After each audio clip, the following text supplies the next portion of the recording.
How to change Snapchat profile picture. It's pretty simple and a quick process, so let's get started with the video. Start by heading over to your application Snapchat.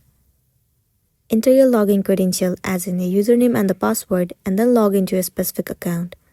Once you have been logged in, tap on your profile icon at the top left corner of the screen. Now click on this gear icon at the top right corner and then head over to Bitmoji. Tap on Edit My Bitmoji. In this page, you can also use the camera to instantly update your Bitmoji, or else you can change your hairstyle and many more from here. You can swipe left and you'll get to see more of the option in order to change your Bitmoji.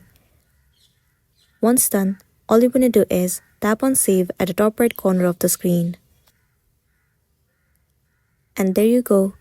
Your profile picture has been changed successfully. So that's a wrap for this video. If it was helpful, give it a like and check out our next tutorial. Thank you.